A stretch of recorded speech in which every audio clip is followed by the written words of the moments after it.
Alrighty, first of all, I'd like to thank you for tuning in.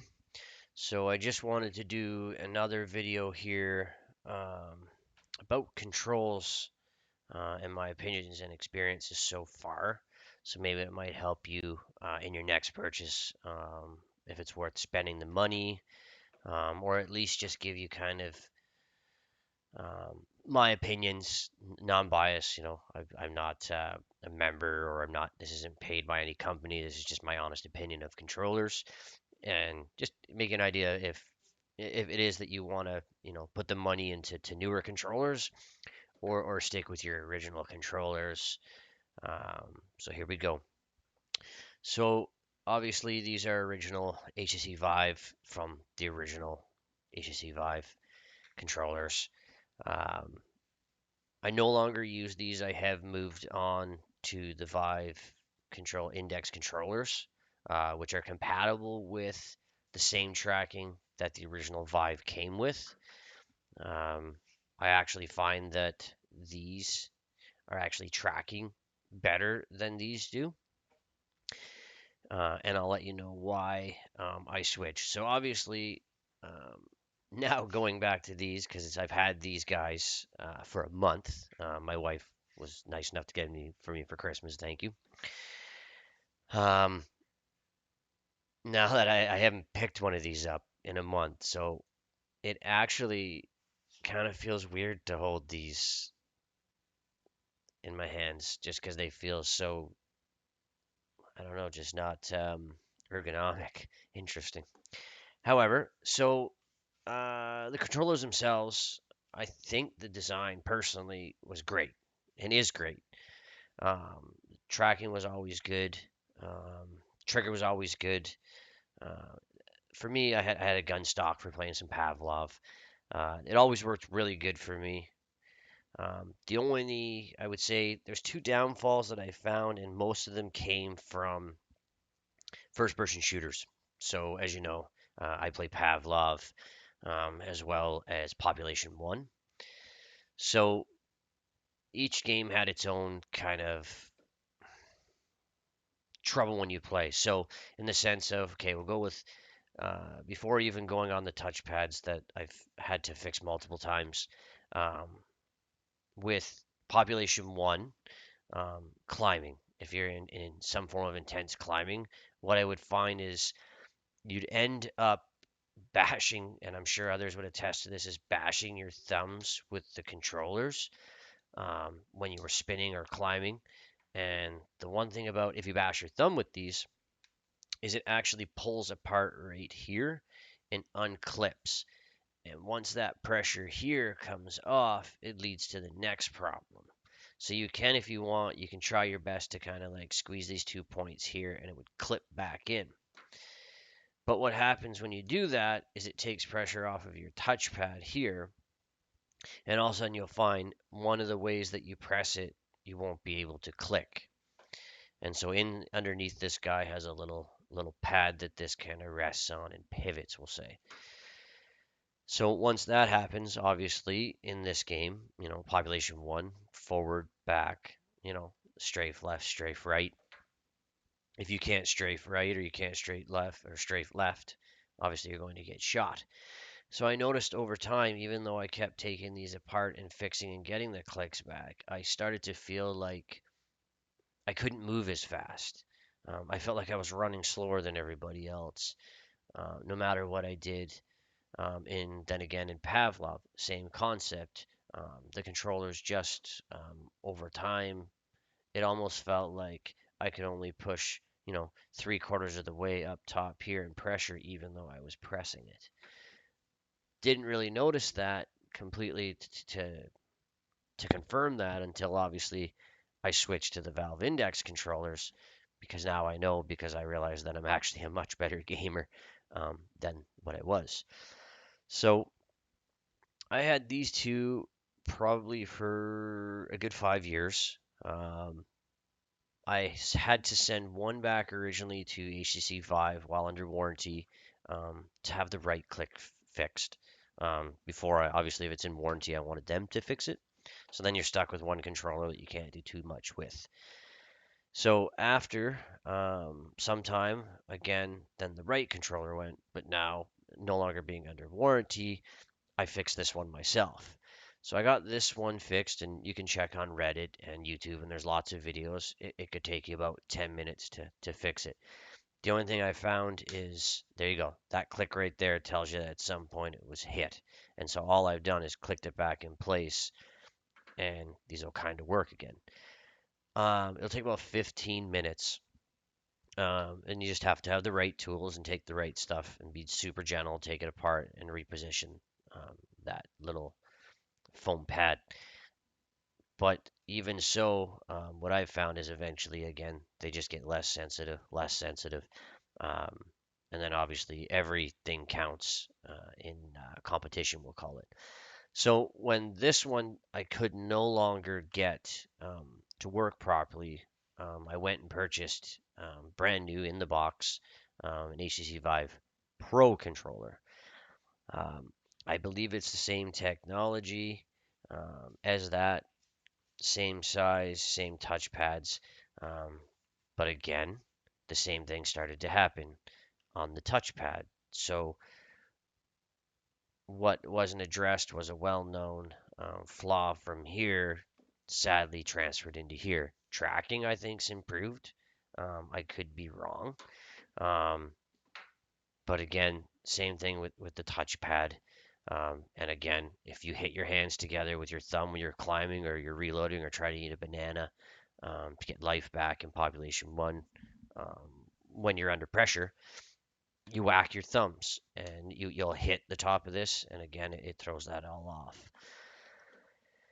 So I probably tolerated that for 3 years, fixing them probably once a month, and then started looking at the price. Was hoping that the price would come down, but it never did. So obviously, I think it was 300 and something Canadian. So again, not cheap for the Valve Index controllers. Um, these right off the hop, super cool. Now, when you're in VR, they include finger tracking here so you can see what your fingers are doing. I do like the concept of being able to put a controller in your hand and move it around, and now you can kind of open your hands. The transition from these here to these, the learning curve is huge, in my opinion, because you're used to at first and you have muscle memory in your mind that I have to hold this controller at all times. So when I got these and I played Population 1, a game where you climb things and you go like this to climb, I was doing this. So what the frustration is, I'd go to, say, reload my gun, but I hadn't unprogrammed myself to let go of this hand to be free. So if your hand is closed and you're trying to reload, it won't reload.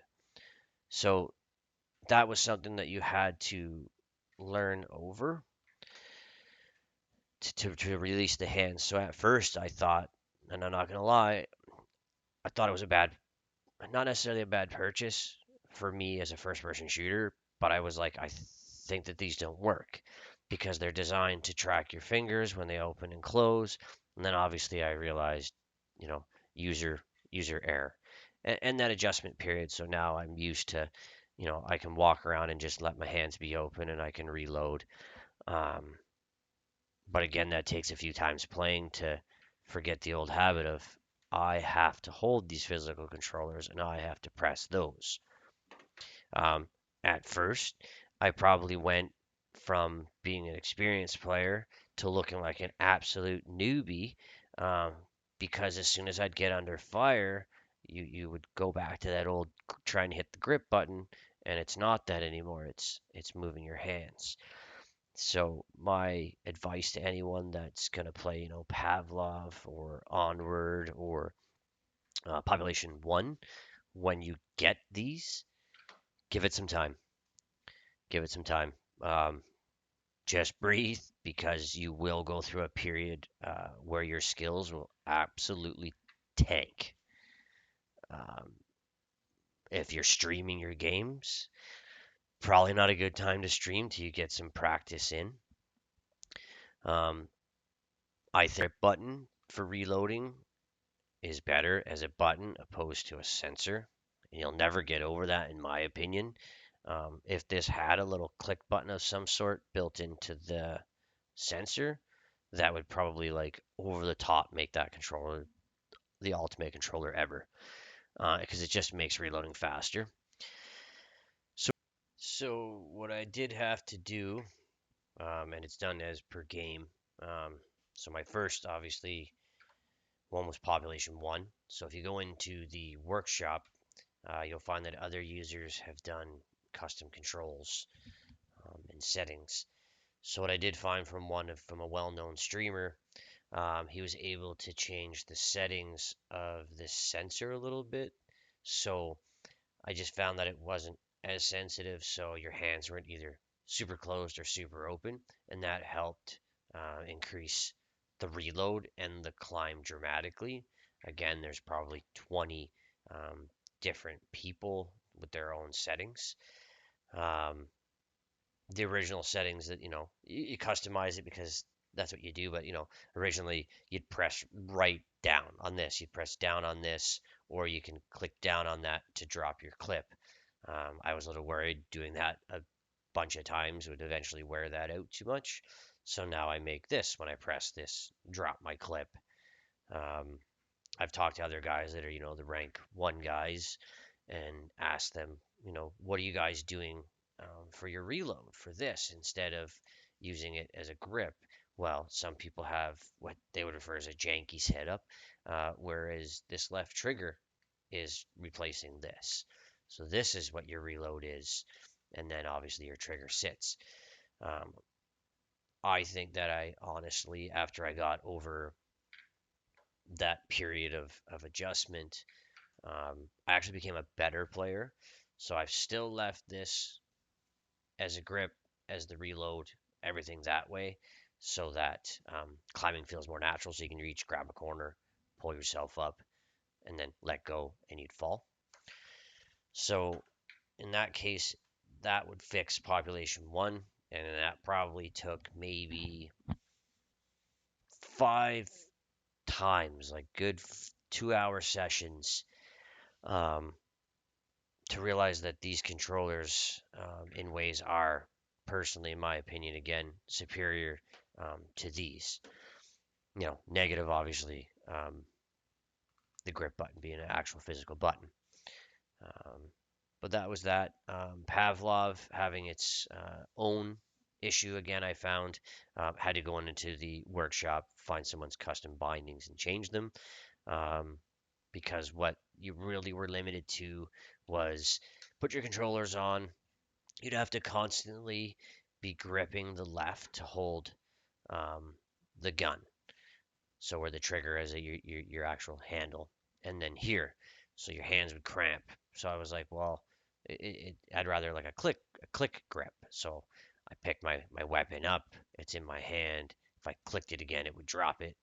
Um, so I kept looking, and I found some settings where a guy obviously did his own tweaking, found out how to make it so that, okay, once you pick your weapon up with your left, and you're holding it, it stays in your hand now. You have to work a little harder to drop it. Say you wanted to switch your weapon and then pick something else in the buy menu. It's a little bit, you just have to squeeze it a little bit more. That fixed the gun. And then here you can set that to toggle now, and you could grip or ungrip.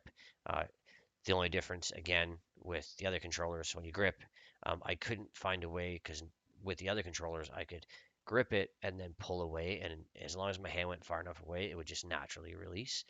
Um, I can't find a setting yet that to stop the whole having to hold grip to hold the stock. Um, so I have to click grip on and clip off. So it's just one extra step. Whereas with these guys, once you literally picked your weapon, pressed it once, it's click to grip automatic by the bindings.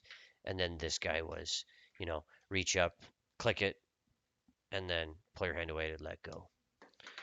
But obviously, now that I know that the difference between this being a touchpad and this being an actual joystick, Now I know that I'm pushing forward and it's happening, whereas I can tell that I'm moving more sensitively, moving a little bit more quicker than these because they lost really the ability to really press the top.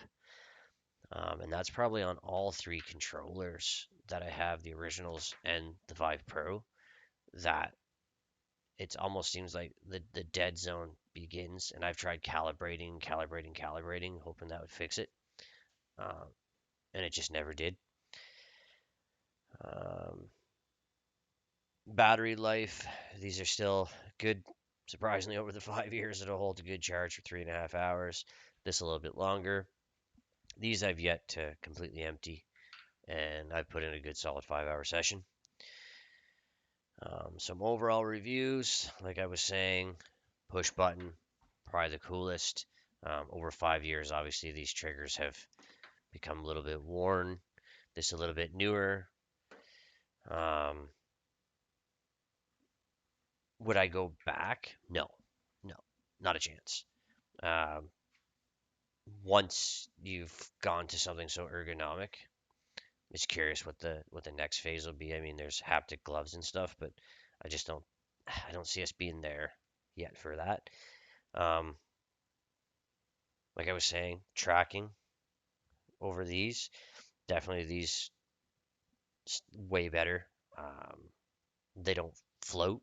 I've maybe seen them float once, and that's because my back was turned. My ceilings are lower, so sometimes I'll accidentally block one sensor, but hardly ever happens.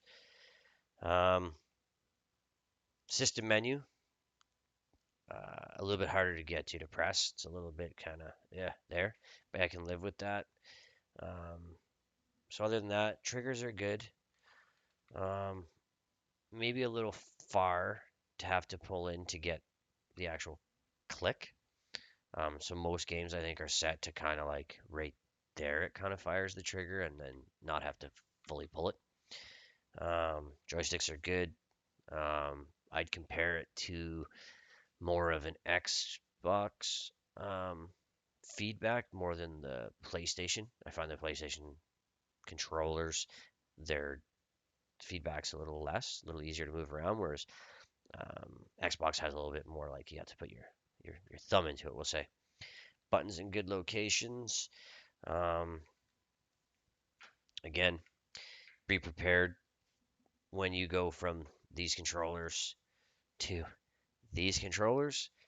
Your button layouts, other than your touchpad, are about the only thing that stay, and I guess your grip kind of stay, but like all your menus and your reloads and all that are all going to be at different places. So again, if you're streaming, get ready for your skills to tank. But once you get used to it, like I said, never go back. Any comments, any questions, something you want to know about the controllers? Um, After a month, obviously, no stick drift. Um, Everything feels comfortable. To have adjustments here, you push in and you can make it for a small hand, obviously, a bigger hand, your settings. Um, it's a matter of kind of getting it to where you want it, and setting it, and then matching it. But yeah, absolutely. I believe a wicked purchase. Um, Other than that, learning curve, seeing your fingers move for the first time is kind of wild. Um, I think more games should support it. Um, this guy kind of does your thumb, so it's a bummer you can't do like a thumbs up and like but you definitely can do peace or whatever. So that's pretty cool. And other than that, yeah, that's it. Again, any questions, comments, feel free to ask them in the bottom. And again, thank you for tuning in. You can find me on Steam. My name is 8E1GHT. On Twitch at BX underscore E1GHT. Take care, and I'll see you on the other side.